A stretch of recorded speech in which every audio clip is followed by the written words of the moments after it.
Get ready with me. Ketyapmiz biza. Ambamlar taraflar. Sizlar bilan hozir erim taraf aylanishga boryapman.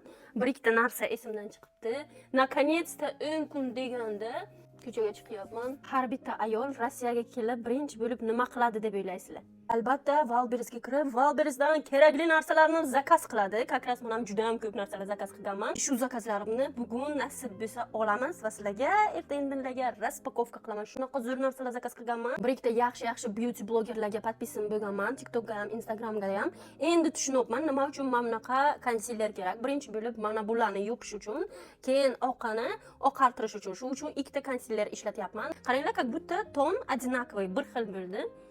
Вот. Endi buni oqartirish, ozgina oqartirish kerak-ku. Vivian Sabo 01 ni ishlataman. Endi sizlarga savol, mendan qanaqa videolar kutyapsizlar? Ko'p qizlar aytishadi, uходовый videolar qiling, juda ham интересный deydilar.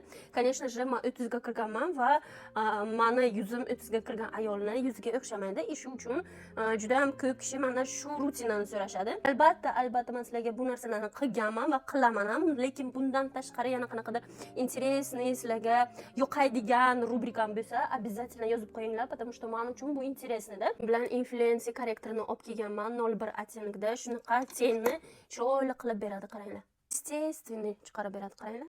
Jigarcha yoki oranjevый оттенок yo'q. Ko'ryapsizlarmi? Blogerlar agar videolari rekomendatsiyaga chiqmasa, ko'p like, kommentariy yig'masa, delete qiladilar yoki arxiv qiladilar. Ammo menga esa videolarim menga yoqsa, men qo'yaman lentaga. Agar menga yoqmasa, nimadir menga nito ko'rinsa, men nechidir momentdan keyin udalить qilaman. Mana shunaqa естественный rock makiyaj fiksatorim mana endi keladi. Bugun Wildberriesdan olib распаковочка qilaman. И всё, qizlarjonlar, sizlar bilan storieslarda ko'rishamiz. Всем пока.